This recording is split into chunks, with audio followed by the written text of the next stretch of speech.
Hearing impairment or other auditory function deficit in young children can have a major impact on their development of speech and communication, resulting in a detrimental effect on their ability to learn at school. This is likely to have major consequences for the individual and the population as a whole. The New Zealand Ministry of Health has found from research carried out over 2 decades that 6 to 10% of children in the country are affected by hearing loss.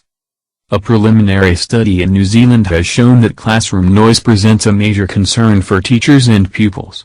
Modern teaching practices, the organization of desks in the classroom, poor classroom acoustics, and mechanical means of ventilation such as air conditioning units all contribute to the number of children unable to comprehend the teacher's voice.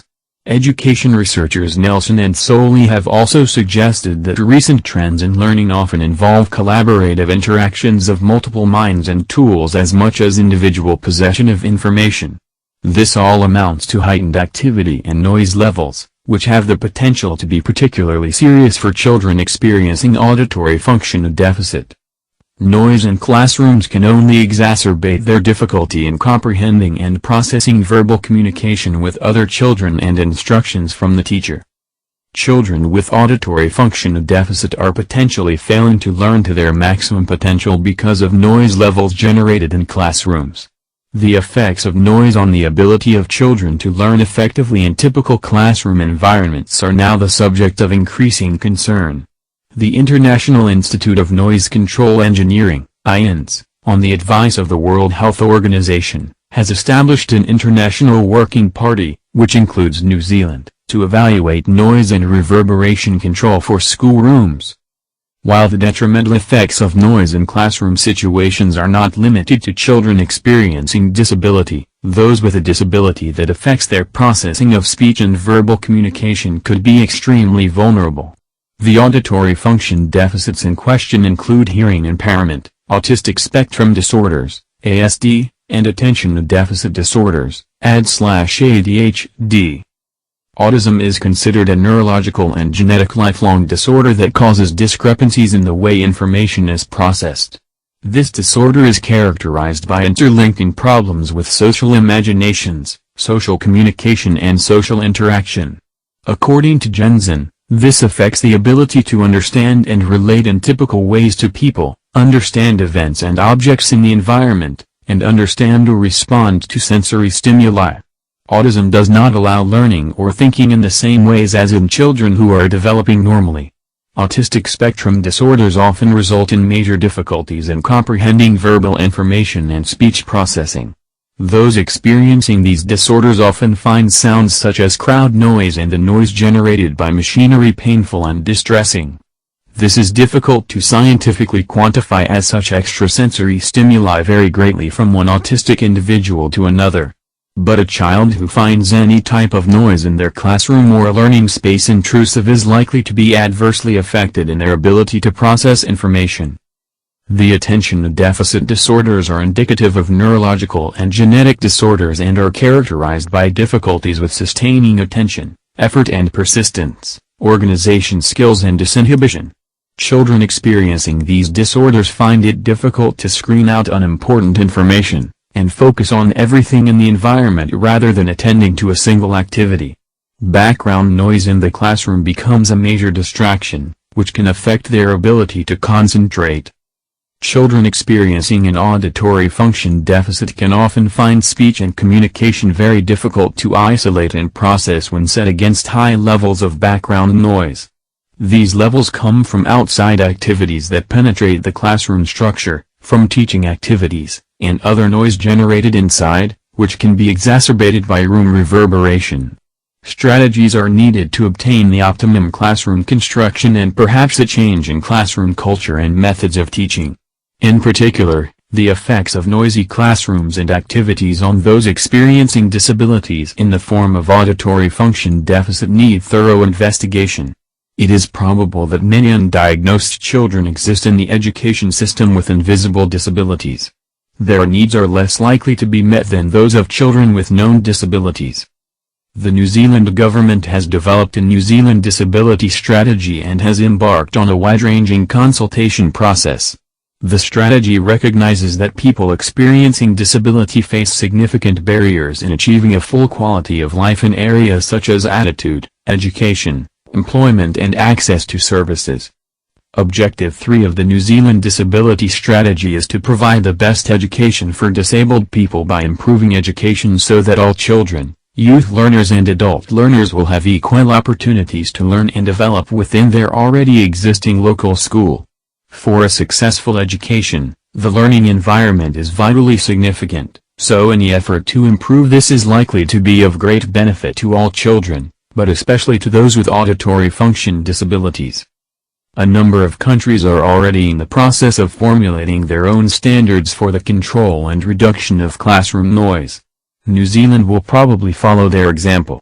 The literature to date on noise in schoolrooms appears to focus on the effects on school children in general, their teachers and the hearing impaired. Only limited attention appears to have been given to those students experiencing the other disabilities involving auditory function deficit. It is imperative that the needs of these children are taken into account in the setting of appropriate international standards to be promulgated in future. Khiếm thính hoặc việc suy giảm chức năng thính giác ở trẻ nhỏ có thể sẽ tạo một tác động lớn đến sự phát triển giao tiếp và vấn đề phát âm ở trẻ, gây tác động bất lợi về khả năng học tập ở trường. Điều này có thể có những hậu quả to lớn cho từng cá nhân nói riêng cũng toàn xã hội nói chung. Từ các nghiên cứu thực hiện trong vòng 2 thập kỷ qua, Bộ Y tế New Zealand đã phát hiện ra rằng có khoảng 6 đến 10% trẻ em trong nước bị mất khả năng nghe. Một nghiên cứu sơ bộ ở New Zealand đã chỉ ra rằng tiếng ồn trong lớp học là mối quan ngại lớn cho giáo viên và học sinh. Phương pháp dạy học hiện đại, cách sắp xếp bàn ghế. Việc thiếu cách âm giữa các lớp học hay tiếng ồn từ các thiết bị thông gió như máy lạnh trong lớp là nguyên nhân vì sao có rất nhiều học sinh không thể nghe tiếng thầy cô giảng bài. Các nhà nghiên cứu giáo dục Nelson và Soli cũng đã gợi ý rằng phương pháp học tập gần đây thường bao gồm các hoạt động tương tác giữa người và máy. Điều này làm cho lớp học ngày càng ồn hơn, có thể là nguyên nhân dẫn đến việc suy giảm thính giác ở trẻ tồi tệ hơn. Tiếng ồn trong lớp học có thể sẽ làm cho trẻ gặp nhiều khó khăn hơn trong việc hiểu và xử lý thông tin liên lạc bằng lời nói với các trẻ khác và các hướng dẫn từ giáo viên. Trẻ em bị thiếu chức năng thính giác có khả năng không phát huy tối đa tiềm năng của mình trong việc học vì tiếng ồn tạo ra trong lớp học. Những ảnh hưởng của tiếng ồn làm ảnh hưởng đến khả năng học tập hiệu quả của trẻ trong môi trường lớp học hiện nay đã được mọi người quan tâm ngày càng cao. Viện Quốc tế Công nghệ Kiểm soát tiếng ồn IN, theo lời khuyên của Tổ chức Y tế Thế giới, đã thành lập một nhóm công tác quốc tế, trong đó bao gồm New Zealand, để đánh giá tiếng ồn và kiểm soát tiếng vang cho các phòng học. Mặc dù các tác động có hại của tiếng ồn trong lớp học không chỉ giới hạn ở trẻ khuyết tật, nhưng với những trẻ gặp khó khăn về việc nói và giao tiếp thì lại càng bị tổn thương ghê gớm. Các chứng thiếu hụt chức năng thính giác được đề cập bao gồm sự suy giảm thính giác, chứng rối loạn tự kỷ ASD, và các rối loạn thiếu chú ý SADSD.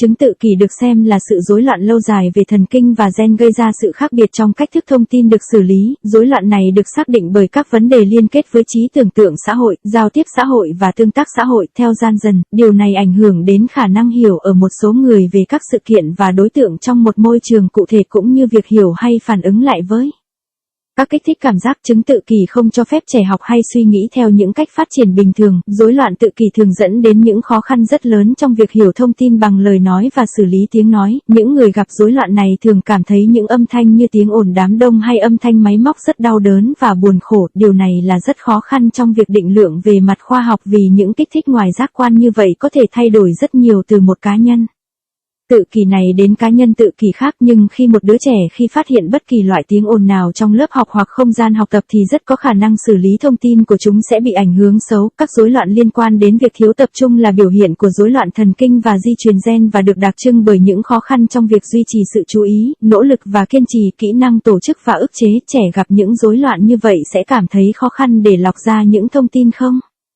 quan trọng và tập trung vào mọi thứ trong môi trường học tập hơn là phải chú ý đến một hoạt động đơn lẻ nào. Việc gây tiếng ồn trong lớp học đã trở thành một sự phân tâm lớn, có thể ảnh hưởng đến khả năng tập trung. Trẻ gặp vấn đề chức năng thính giác thường cảm thấy việc nói và giao tiếp rất khó để tách biệt và xử lý khi phải đối phó với mức độ cao của tiếng ồn xung quanh. Các mức này đến từ các hoạt động bên ngoài mà thâm nhập vào các cấu trúc lớp học, từ các hoạt động giảng dạy và tiếng ồn phát ra bên trong, có thể làm trầm trọng hơn bởi âm vang trong phòng. Chúng ta nhất thiết phải có những chiến lược để có thể xây dựng lớp học tối ưu và có lẽ nên thay đổi văn hóa và phương pháp giảng dạy trong lớp học. Đặc biệt, những tác động của các lớp học ồn ào và các hoạt động trên ảnh hưởng đến những trẻ bị khiếm thính cần phải được điều tra kỹ lưỡng hơn. Có thể là nhiều trẻ em chưa được chẩn đoán vẫn tồn tại trong hệ thống giáo dục với những khuyết tật vô hình này, nhu cầu của họ ít có khả năng được đáp ứng hơn so với những trẻ em khuyết tật được biết đến. Chính phủ New Zealand đã phát triển một chiến lược khuyết tật New Zealand mới và đã bắt tay vào quá trình tham vấn rộng rãi. Chiến lược này nhận ra rằng những người trải qua tình trạng khuyết tật phải đối mặt với những rào cản lớn trong việc đạt được cuộc sống đầy đủ trong các lĩnh vực như thái độ, giáo dục, việc làm và tiếp cận với các dịch vụ. Mục tiêu thứ ba của chiến lược khuyết tật New Zealand là cung cấp giáo dục tốt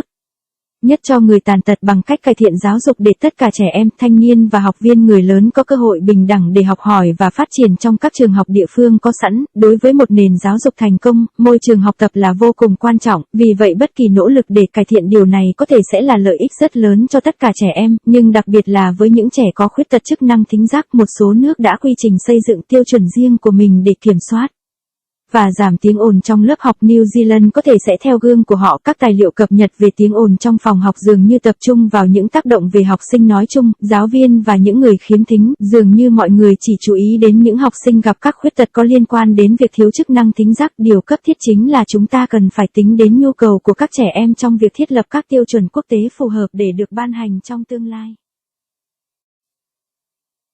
Venus in transit. On June 8, 2004, more than half the population of the world retreated to a rare astronomical event. For over 6 hours, the planet Venus steadily inched its way over the surface of the Sun. This transit of Venus was the first since 6 December 1882. On that occasion, the American astronomer Professor Simon Newcomb led a party to South Africa to observe the event. They were based at a girls' school, where, if is alleged, the combined forces of 3 school mistresses outperformed the professionals with the accuracy of their observations. For centuries, transits of Venus have drawn explorers and astronomers alike to the 4 corners of the globe. And you can put it all down to the extraordinary polymath Edmund Halley. In November 1677, Halley observed a transit of the innermost planet Mercury, from the desolate island of St. Helena in the South Pacific. He realized that from different latitudes, the passage of the planet across the Sun's disk would appear to differ. By timing the transit from 2 widely separated locations, teams of astronomers could calculate the parallax angle, the apparent difference in position of an astronomical body due to a difference in the observer's position. Calculating this angle would allow astronomers to measure what was then the ultimate goal, the distance of the Earth from the Sun. This distance is known as the astronomical unit, or AU. Halley was aware that the AU was one of the most fundamental of all astronomical measurements. Johannes Kepler, in the early 17th century, had shown that the distances of the planets from the Sun governed their orbital speeds, which were easily measurable. But no one had found a way to calculate accurate distances to the planets from the Earth. The goal was to measure the AU, then, knowing the orbital speeds of all the other planets round the Sun, the scale of the solar system would fall into place. However, Halley realized that Mercury was so far away that its parallax angle would be very difficult to determine. As Venus was closer to the Earth, its parallax angle would be larger, and Halley worked out that by using Venus it would be possible to measure the Sun's distance to 1 part in 500. But there was a problem. Transits of Venus, unlike those of Mercury, are rare, occurring in pairs roughly 8 years apart every 100 or so years. Nevertheless, he accurately predicted that Venus would cross the face of the Sun in both 1761 and 1769, though he didn't survive to see either. Inspired by Halley's suggestion of a way to pin down the scale of the solar system, teams of British and French astronomers set out on expeditions to places as diverse as India and Siberia. But things weren't helped by Britain and France being at war. The person who deserves most sympathy is the French astronomer Guillaume Legentil. He was thwarted by the fact that the British were besieging his observation site at Pondicherry in India. Fleeing on a French warship crossing the Indian Ocean, Legentil saw a wonderful transit, but the ship's pitching and rolling ruled out any attempt at making accurate observations. Undaunted, he remained south of the equator, keeping himself busy by studying the islands of Mauritius and Madagascar before setting off to observe the next transit in the Philippines. Ironically, after traveling nearly 50,000 kilometers, his view was clouded out at the last moment, a very dispiriting experience. While the early transit timings were as precise as instruments would allow, the measurements were dogged by the black drop effect. When Venus begins to cross the Sun's disk, it looks smeared, not circular, which makes it difficult to establish timings. This is due to the fraction of light. The second problem is that Venus exhibits a halo of light when it is seen just outside the Sun's disk. While this showed astronomers that Venus was surrounded by a thick layer of gases refracting sunlight around it, both effects made it impossible to obtain accurate timings. But astronomers labored hard to analyze the results of these expeditions to observe Venus transits. Jonathan Franzen, director of the Belen Observatory, finally determined a value for the AU based on all these parallax measurements, 153,340. 000 kilometer. Reasonably accurate for the time, that is quite close to today's value of 149,597,870 kilometers, determined by radar, which has now superseded transits and all other methods in accuracy. The AU is a cosmic measuring rod, and the basis of how we scale the universe today. The parallax principle can be extended to measure the distances to the stars. If we look at a star in January, when Earth is at one point in its orbit, it will seem to be in a different position from where it appears 6 months later. Knowing the width of Earth's orbit, the parallax shift lets astronomers calculate the distance. June 2004's transit of Venus was thus more of an astronomical spectacle than a scientifically important event. But such transits have paved the way for what might prove to be one of the most vital breakthroughs in the cosmos, detecting Earth-sized planets orbiting other stars. Sao Kim dịch chuyển. Vào ngày 8 tháng 6 năm 2004, hơn một nửa dân số thế giới đã được chứng kiến một sự kiện thiên văn hiếm hoi. Hành tinh sao Kim đã dần dần đi qua bề mặt của mặt trời khoảng hơn 6 tiếng đồng hồ. Sự dịch chuyển này của sao Kim là lần đầu tiên kể từ ngày 6 tháng 12 năm 1882. Vào dịp đó, nhà thiên văn học người Mỹ, giáo sư Simon Newcomb đã dẫn một đoàn người đến Nam Phi để quan sát sự kiện này. Họ dừng lại tại trường học nữ sinh, nơi mà được đưa ra lý lẽ rằng kết hợp sức mạnh của ba nữ hiệu trưởng đã thể hiện tốt hơn các chuyên gia với sự chính xác về các quan sát của họ trong nhiều thế kỷ. Những sự di chuyển của sao Kim đã lôi cuốn các nhà thám hiểm và các nhà thiên văn học đến từ bốn phương, và bạn có thể quy điều này cho học giả phi thường Edmund Halley. Vào tháng 11 năm 1677, Halley quan sát một sự di chuyển của sao Thủy, hành tinh ở trong cùng của hệ mặt trời, từ hòn đảo hoang vu St. Helena ở Nam Thái Bình Dương. Ông đã nhận ra rằng, từ các vĩ độ khác nhau, sự di chuyển của hành tinh qua đĩa mặt trời có vẻ khác nhau. Bằng cách tính thời gian di chuyển từ hai địa điểm tách biệt lớn, nhóm các nhà thiên văn học có thể tính được góc thị sai, sự khác biệt rõ ràng về vị trí của một thiên thể do sự khác biệt về vị trí của người quan sát. Tính toán góc này sẽ cho phép các nhà thiên văn học đo được mục đích cuối cùng là khoảng cách trái đất từ mặt trời. Khoảng cách này được biết đến như là đơn vị thiên văn, hay AU. Halley đã nhận ra rằng đơn vị thiên văn là một trong những phép đo cơ bản nhất của tất cả các pháp đo thiên văn. Johann Kepler, vào đầu thế kỷ 17, đã chỉ ra rằng khoảng cách của các hành tinh từ mặt trời ảnh hưởng tới tốc độ quỹ đạo của chúng. Điều này dễ dàng đo được, nhưng không một ai tìm ra cách để tính khoảng cách chính xác đối với các hành tinh từ trái đất. Mục đích là để đo đơn vị thiên văn, sau đó là biết được tốc độ quỹ đạo của tất cả các hành tinh khác xung quanh mặt trời. Phạm vi của hệ mặt trời sẽ trở lên rõ ràng. Tuy nhiên, Halley nhận ra rằng sao Thủy đã ở quá xa mà góc thị sai của nó sẽ rất khó xác định. Khi sao Kim đến gần trái đất hơn, góc thị sai của nó sẽ lớn hơn, và Halley đã phát hiện ra rằng bằng cách sử dụng sao Kim, có thể đo được khoảng cách mặt trời tới 1/500. Tuy nhiên, có một vấn đề là, những sự dịch chuyển của sao Kim, không giống như sao Thủy, và rất hiếm, xảy ra theo cặp cách xa nhau khoảng 8 năm trên khoảng mỗi 100 năm. Tuy nhiên, ông tiên đoán chính xác rằng sao Kim sẽ băng qua bề mặt của Mặt trời vào năm 1761 và 1769. Mặc dù ông không sống sót để chứng kiến hai lần đó, lấy cảm hứng từ đề xuất của Hawley về cách tìm ra phạm vi của hệ mặt trời, các nhà thiên văn ở Anh và Pháp đã bắt đầu cuộc hành trình thám hiểm đến các địa điểm khác nhau như Ấn Độ và Siberia, nhưng mọi thứ đã không được giúp đỡ bởi Anh và Pháp khi đang trong chiến tranh. Người đáng đồng cảm nhất là nhà thiên văn học người Pháp Guillaume Le Gentil, ông bị cản trở bởi sự việc là người Anh đang vây quanh.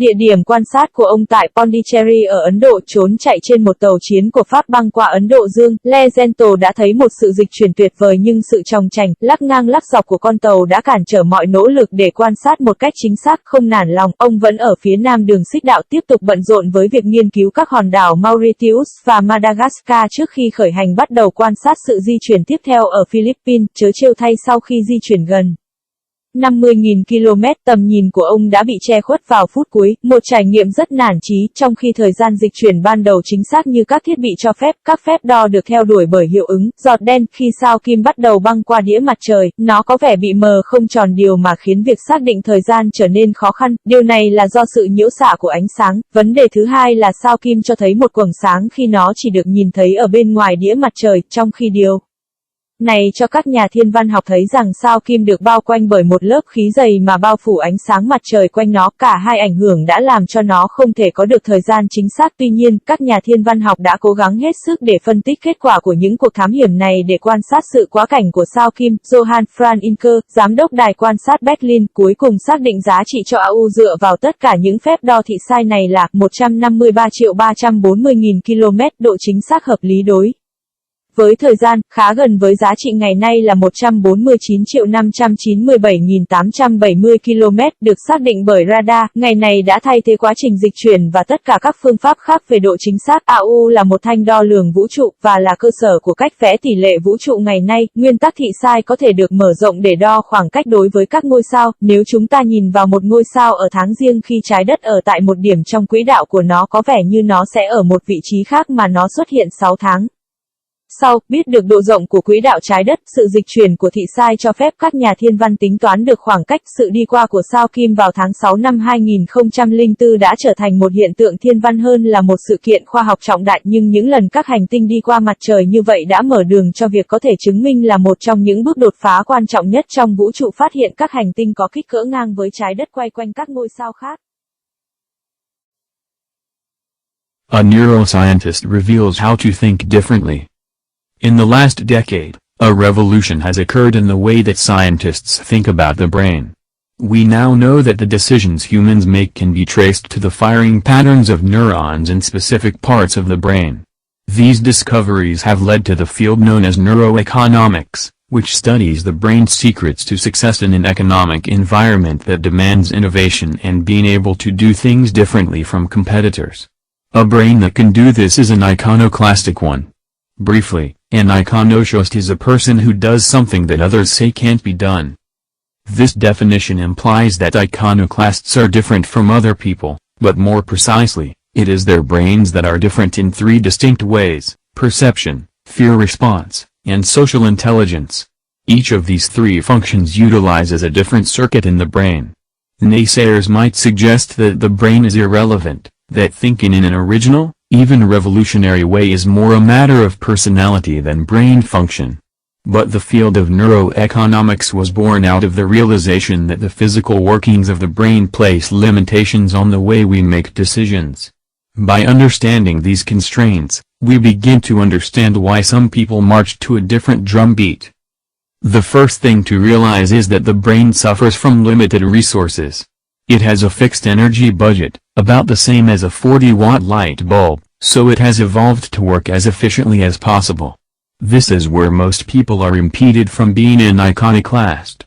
For example, when confronted with information streaming from the eyes, the brain will interpret this information in the quickest way possible. Thus it will draw on both past experience and any other source of information, such as what other people say, to make sense of what it is seeing. This happens all the time. The brain takes shortcuts that work so well we are hardly ever aware of them. We think our perceptions of the world are real, but they are only biological and electrical rumblings. Perception is not simply a product of what your eyes or ears transmit to your brain. More than the physical reality of photons or sound waves, perception is a product of the brain. Perception is central to iconoclasm. Iconoclasts see things differently to other people. Their brains do not fall into efficiency pitfalls as much as the average person's brain.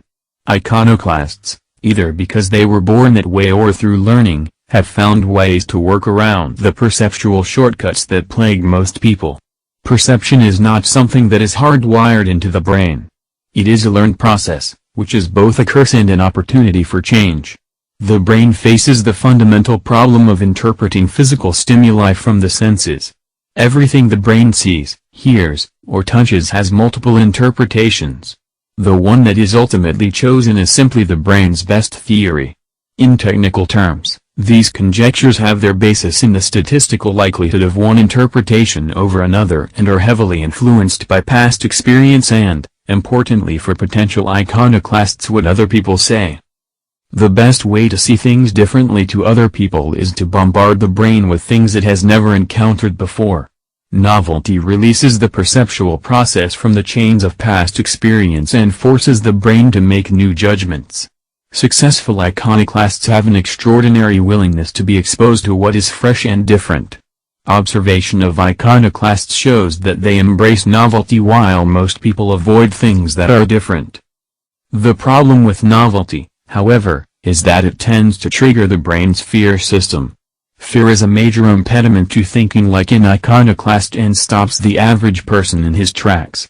There are many types of fear, but the two that inhibit iconoclastic thinking and people generally find difficult to deal with are fear of uncertainty and fear of public ridicule.